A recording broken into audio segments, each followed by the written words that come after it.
The very best real estate entrepreneurs use a lot of creative financing in their business. Yet, on the other hand, literally zero of the sellers that they buy properties from want creative financing. So if nobody wants creative financing, yet all these successful investors are getting it done all the time, what's the deal? How does that work? In today's episode, I'm going to explain. Let's cue up the theme song and we'll dive right into it. Welcome to Racking Up Rentals, a show about how regular people, those of us without huge war chests of capital or insider connections, can build lasting wealth acquiring a portfolio of buy and hold real estate. But we don't just go mainstream looking at what's on the market and asking banks for loans, nor are we posting "we buy houses" signs or just looking for, quote, motivated sellers to make lowball offers to. You see, we are people-oriented deal makers. We sit down directly with sellers to work out win-win deals without agents or any other obstacles and buy properties nobody else even knows are for sale. I'm Jeff from The Thoughtful Real Estate Entrepreneur.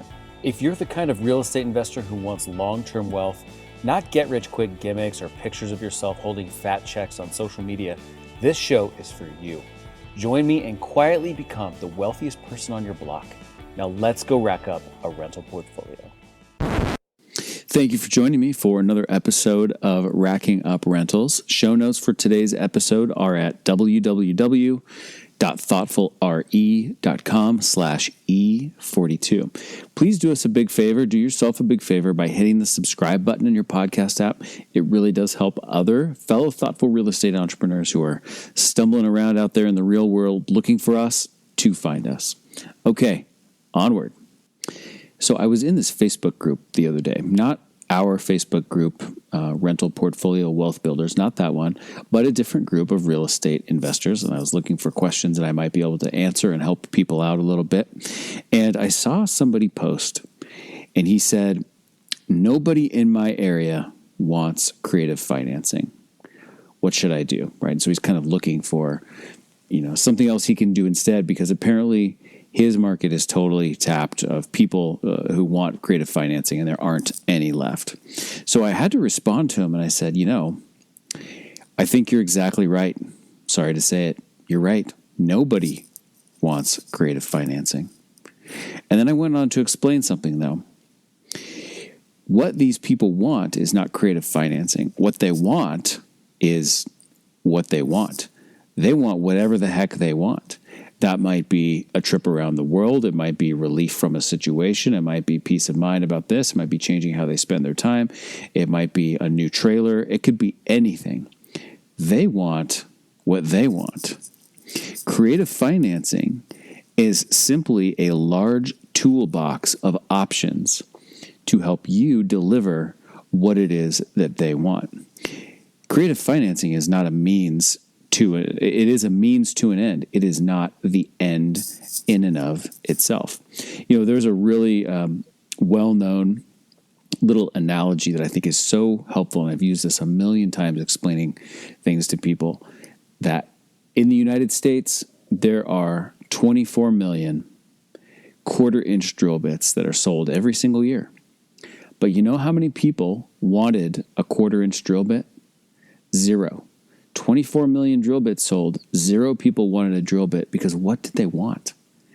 They wanted a quarter-inch hole. They didn't want a quarter-inch drill bit. They wanted a quarter-inch hole.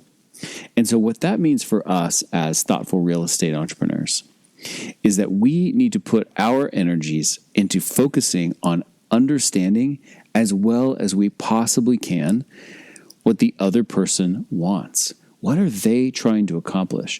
And frankly, sometimes the other person, the seller, doesn't even know perfectly themselves. They have a general sense, but maybe they can't totally articulate it. So sometimes our job is actually to kind of help them even solidify exactly what that is. But our job is to understand exactly what the other person wants, and then dig into our toolbox that includes a lot of things, but especially creative financing options, to figure out how we can use those tools to help them get what they want. Let me give you two simple examples from my own life and my own portfolio building efforts. The first example is a lady named Diane, and I came across Diane several years ago, actually very, very early on in my full-time real estate entrepreneurial endeavors. And she had a small house in kind of a more affordable, maybe a C kind of level neighborhood in my city. And when I first met her, I asked her a few questions about, lots of things, but I asked her a couple questions to assess whether she would be open to receiving payments from me on a promissory note, because I knew that she owned this property free and clear. And Diane said no at first. She said, no, what I really want to do is I want to take the cash from this and I want to pay off actually our primary residence, because that's just, it's a burden on my mind and that's really what I want to do. So I want the cash. So as we continued to talk, I said, thank you for sharing that. I totally understand.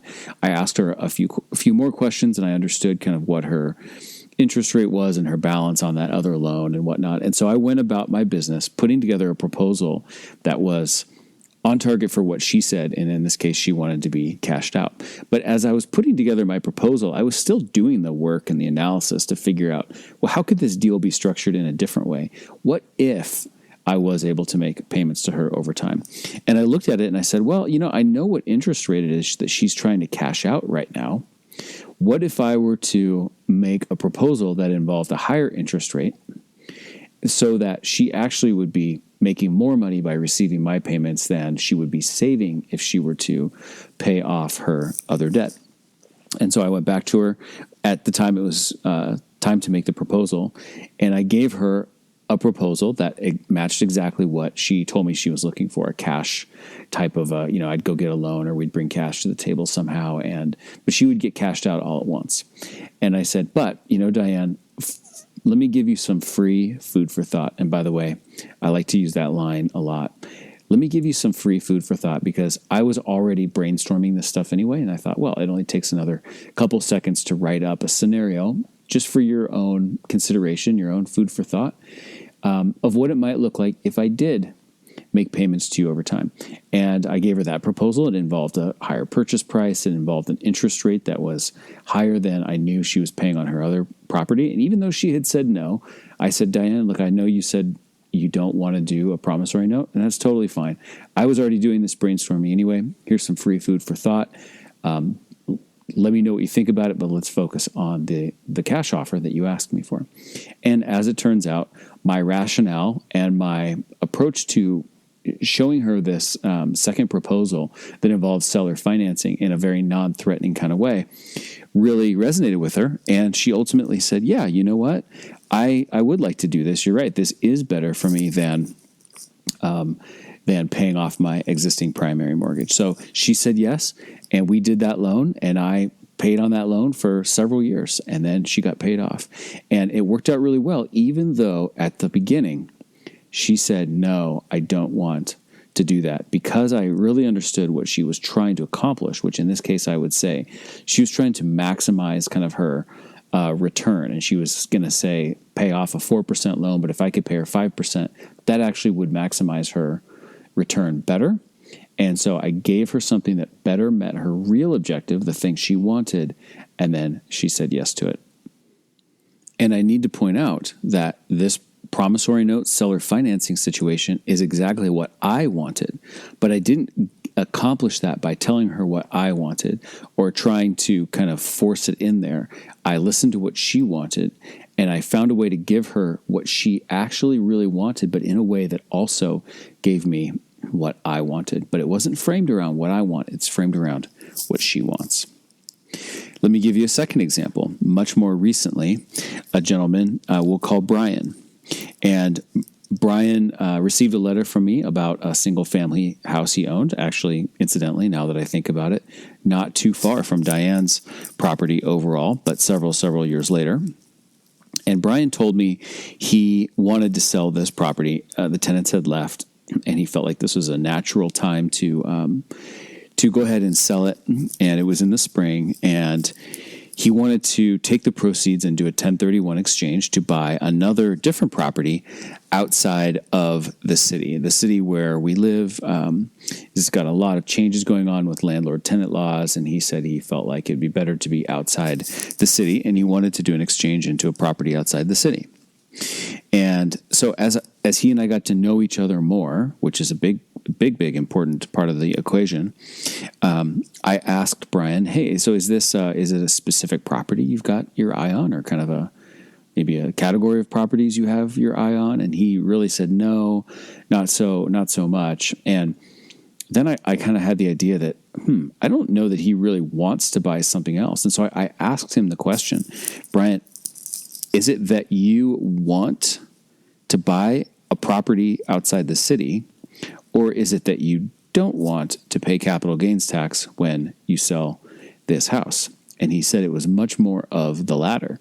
And in fact, he was wanting to take about $50,000 of his proceeds from selling this house and use it for another project, repairing another home that he has for his own personal use.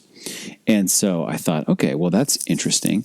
So he doesn't really want to buy something else, but he does want to defer his capital gains as much as possible. He does want a little bit of cash in order to do this other project. So let me now structure a proposal involving creative financing, in this case, also a promissory note and a trust deed. And I will offer to give him the $50,000 down that he needs to do his other project. And then I'll make payments to him over time, and we'll structure it in a way such that a large part of his capital gain tax bill will be deferred into the future using this installment sale structure, which I know is maybe more advanced, or time on a different episode we'll talk about that. But the point is, I knew what his real objective was to get just enough cash to do this project and then to defer his capital gains. And he felt like the only way to do that was by doing a 1031 exchange of most of his funds into another property in a different location. But I helped him see that there was a different path to that same objective. And again, that path better aligned with my own goals, but it wasn't about me. It was about him and what he wanted and what he needed. So the next time you are out there looking for creative financing opportunities, seller financing, and you find yourself feeling like, nobody really wants this here, remember, you're right. Nobody wants that. Nobody wants the 1/4-inch drill bit. What they want is the 1/4-inch holes. And if you can develop a relationship enough with them to get to understand what they really want, get to a high level of clarity of what their 1/4-inch hole is, then you can get out your toolbox of creative financing options, and you can design a transaction that will give them what it is they want using the tools that you have available to you at your disposal.